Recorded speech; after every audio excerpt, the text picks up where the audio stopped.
So everyone, welcome to the brand new S28 Aero YouTube channel. Today I will be going over what we're doing on this channel, but first let me introduce you to my 2008 Saab 9.3 Aero V6 convertible.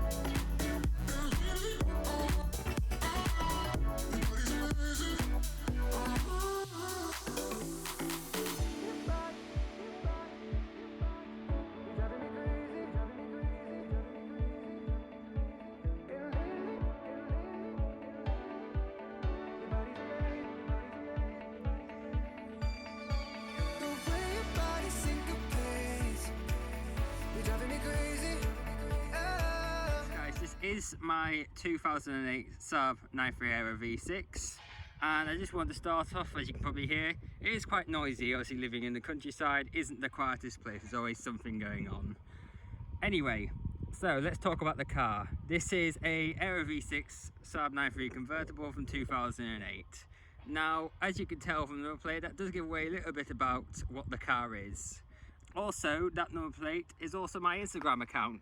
So I guess if you guys are finding this, you probably have come from Instagram, but if you don't, and you've only found this online, well, I don't know how you have, because this is a new video and this channel only has 7 subscribers as I'm filming this video. But yes, I run a car Instagram page for this. I've got about 500 followers so far, so we're getting there.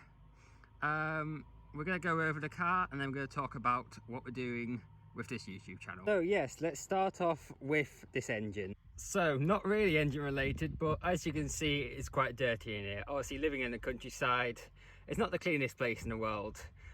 So yeah, I do really get around to it, but let's pop the bonnet and let's just forget about all this. So yes, 2.8 litre V6 turbo from the Vectra VXR, also shared with this car. Obviously Saab is owned by GM, well, was owned by GM before they went under, and a lot of engines got shared about.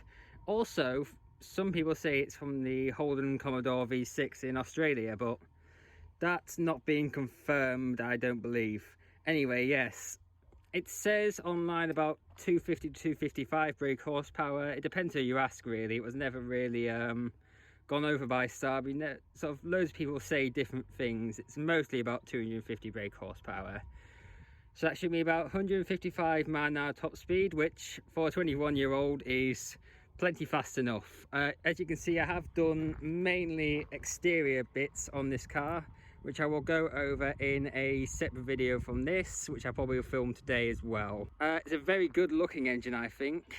It does fill the place quite well. As you can see, absolutely no space left whatsoever, which is, it's great, but if you want to sort of do other things, it's quite difficult to work on it. Now we've got the power plant out of the way, let's talk about the styling of this car. Now I think Saab did a insanely good job of keeping it modern even today.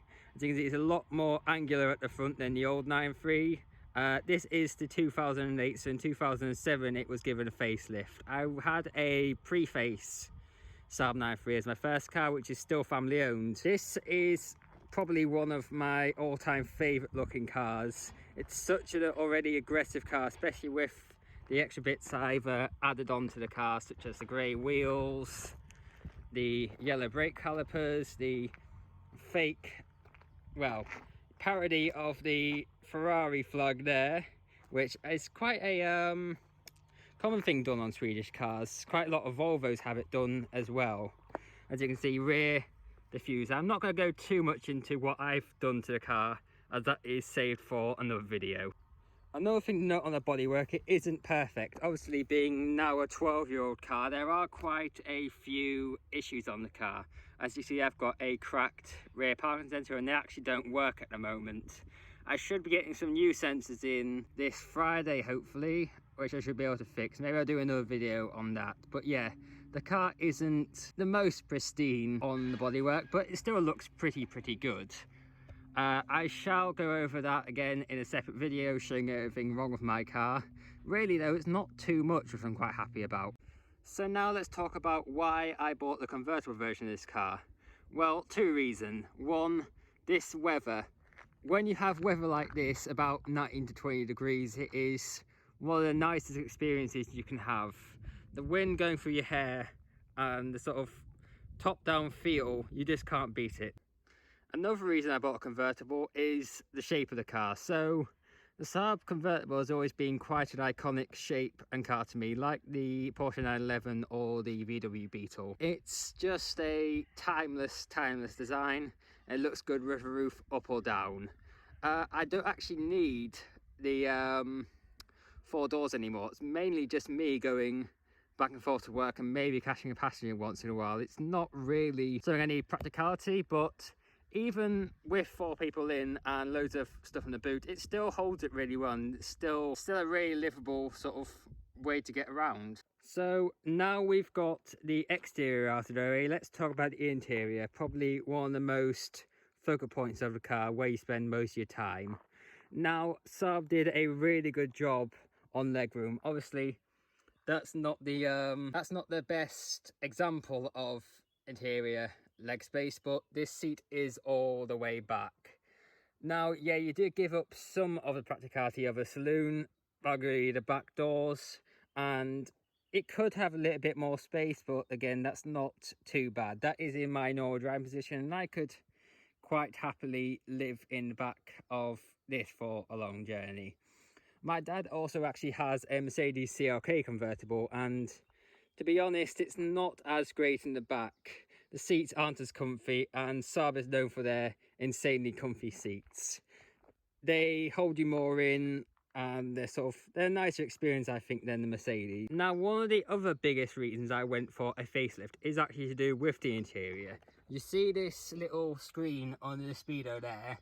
In the pre-facelift cars, they were actually up top mounted there, which I didn't like. I don't think it flowed as well as this, and this is a lot more driver centric, and it's a nicer sort of falls better to your eyes than having to look up here, which I think is more distracting.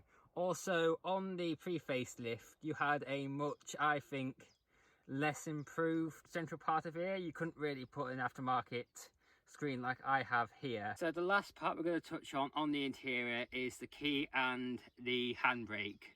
So the key is mounted quite iconically for Saab in the middle, in between the driver and passenger seat.